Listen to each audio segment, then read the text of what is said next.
Okay, hi guys. I am going to show you week 8 science. You guys are all in class doing an awesome job tutoring, and I'm in here putting this science project together. So I'm going to show you what we're planning to do. I was thinking we would plan on doing it inside in the fellowship or family room. It can be done outside if you guys prefer, but it works really well in here, and since we never know how the weather's going to be in New Mexico, I thought I'd try it in here. We can also talk at our tutor meeting about maybe pairing up classes if we want to pair up some older and younger kids. The other thing I was thinking about for this project is that if you think it's appropriate for your students, maybe in week 7, the week before, you could kind of like hand out index cards maybe that have different planets on each one of them, and have your students do a little research about that planet for science the following week. That way they could share some information with their classmates, possibly, and then you could assign a planet to each one of them to set up, measure the distance and set up with like the moons and rings and things like that. So again, that's up to you, and we can talk about it more at our tutor meeting, but that was something that we did the last time we did this cycle, and my kids really enjoyed it. So, okay, so here is what the project is going to look like. So the big ball is the sun, and then you're going to set it up proportional. It's a proportional solar system. Again, the sizes of the planets are vaguely proportional, but it's really the distance from the sun that we're looking at. So the biggest ball, obviously, is going to be the sun. I have a 25-foot tape measure, which worked well for every planet except for Neptune. I had to move it down a little bit. But it worked really well to just put the sun and then stretch out the measuring tape from the sun, and then place the items sort of just along the measuring tape. Obviously, I placed the planets first, and then went back and did the moons and the asteroid belt. So Mercury, closest to the sun, is going to be just a small bead. And then next we've got Venus, which is a golf ball, followed by Earth and the moon.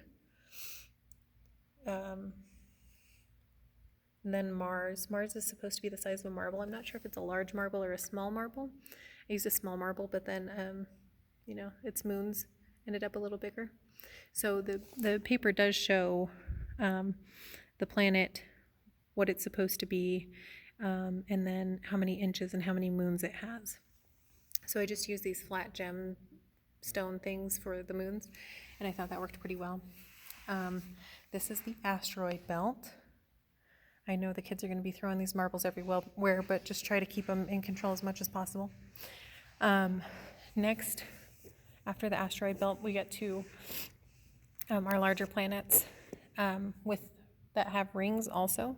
So for these ones, I placed the planets, and then I came back through and did the moons, which I did count out. So like, what have we got here? Jupiter has 66 moons. I did count out 66 stones and put it around Jupiter, because that's a great visual representation to see just how many that is.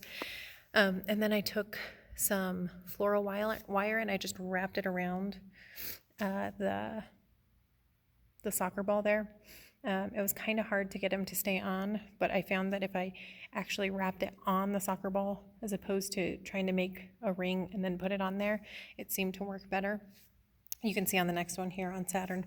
So there's Jupiter, moved on to Saturn. On this one I tried to make the rings and then just put it on, and clearly it didn't work very well. Again, I counted out the moons. The next one is Uranus, which is interesting. You can talk to the kids about that it orbits the other, or rotates the other way. So instead of rotating on a vertical axis, it actually rotates on a horizontal axis. And so the rings go a different direction than the other rings. And then last at the end, we've got Neptune there. So this really is just to show the vastness of the solar system. I think it's pretty impressive to see, we know how large the earth is, or how large it seems, but when you look at it in the grand scheme of things, we're just a tiny little rock floating around.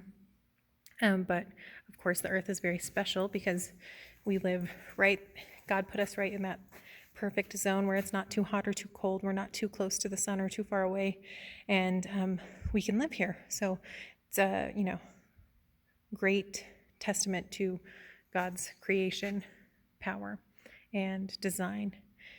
So that is week 8, solar system. I will have enough materials to do, each class to do their own.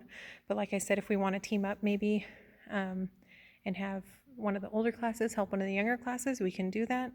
Or we can do 2 at the same time in here. There's plenty of room. One class could be kind of on this side and one class could be on that side at the same time. I think it would be fine, just as long as we kind of keep the kids controlled with the balls, because I know that the temptation to throw and kick and roll those balls is going to be very, very tempting. So, okay, that's week 8 science.